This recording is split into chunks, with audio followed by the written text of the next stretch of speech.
So, a very common cue when it comes to executing the hinge pattern is pushing your glutes backwards, and visually it makes sense. But when it comes to executing the proper movement, it's actually kind of misleading. It's half truth, and there's a very famous saying that a half truth is a full lie, and it's quite applicable in this case.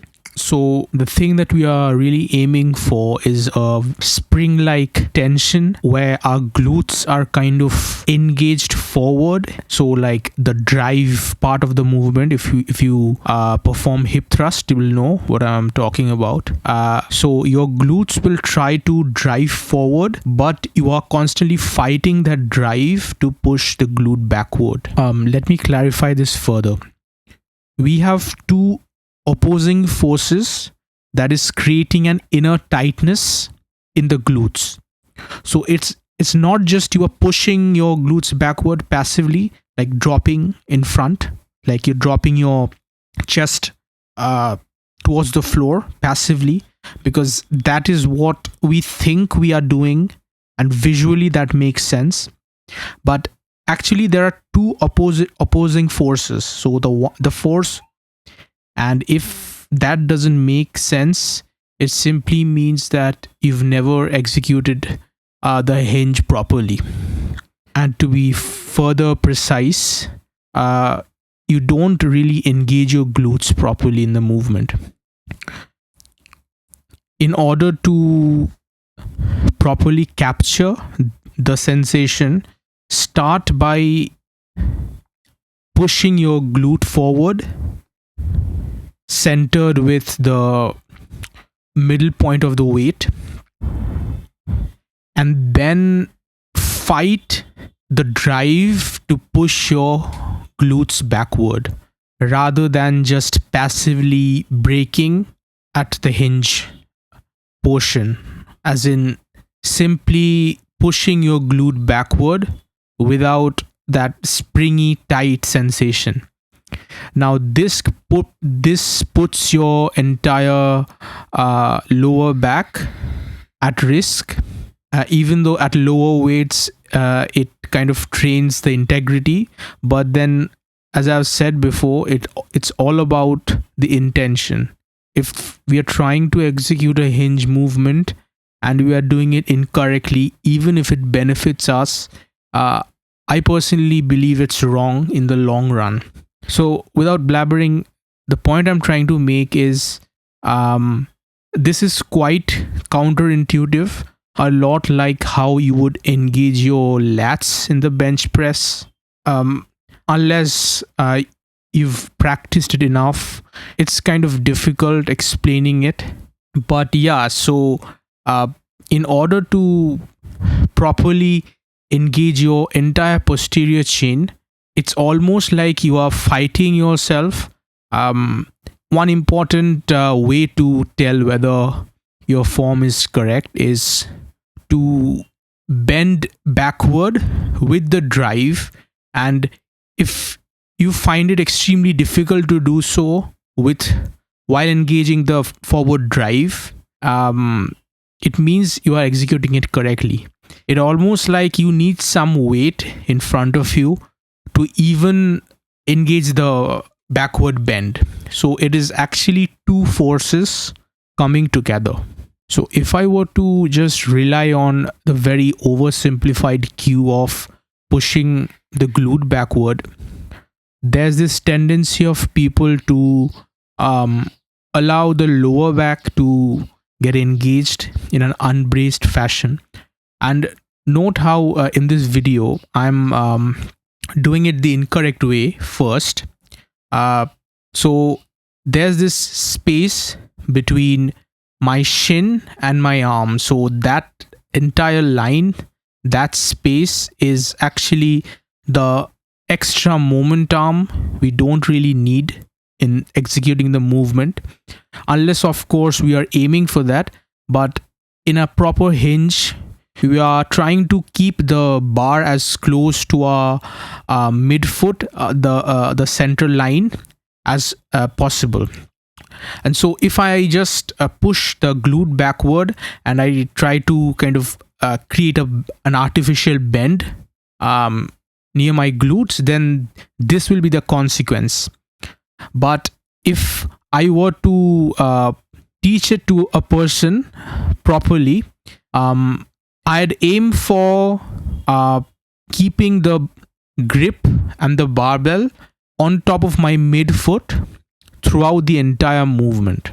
And notice how in this movement I'm engaging my lats and actually kind of pulling the weight towards my shin actively in order to prevent it from rolling forward like in the previous one. So two things happen simultaneously. I'm keeping the bar in the center line, thereby eliminating any additional stress, any additional momentum. At the same time, I'm also engaging my lats. So this is kind of like a little bit of lat pullover movement if you've done that in the gym before. So this is the correct way of executing the movement, right? It takes a while to get the hang of it, but I'll discuss some cues to kind of create that sensation and aiming for that sensation in order to gauge yourself, basically, whether or not you are executing it properly. Because visually speaking, you can very easily trick even a trained eye. And honestly, I've been guilty of improperly executing the movement. So after lockdown, when I came back to the gym, I had completely forgotten how to execute the movement. It had been a while, and then I would kind of do it in an unbraced fashion, and I'd never be able to sort of lift weights as heavy as I did prior to lockdown. So in order to demonstrate what I just said, so here's another view, a top-down view of the same movement. Of course, I'm not holding the bar this time.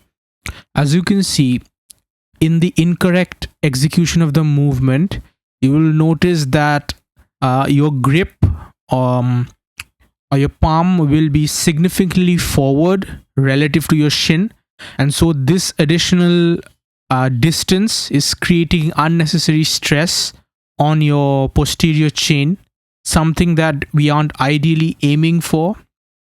It could be just incorrect execution, improper technique, or it could be also a case of tight hamstrings, insufficient warm up. But in the correct repetition, you see the arm is always close to my shin, and as we move downward, as the bar descends down our shin, our lat is also kind of engaging more and more so as to keep it towards the body. Another thing that I forgot to mention in the first view is that notice how during the descent at the absolute bottom, in the correct repetition, my shoulders are slightly in front of the line of the weight, so like the sleeve, and this ensures that my lats are engaged.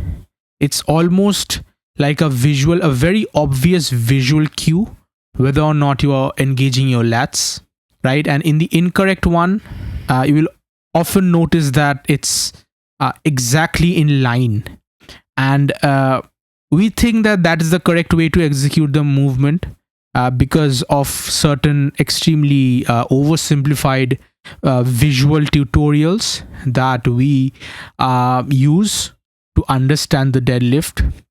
Now, this I deliberately used the RDL to demonstrate because it's the purest, one of the purest hinge patterns. Of course, you can use this principle to execute the deadlift.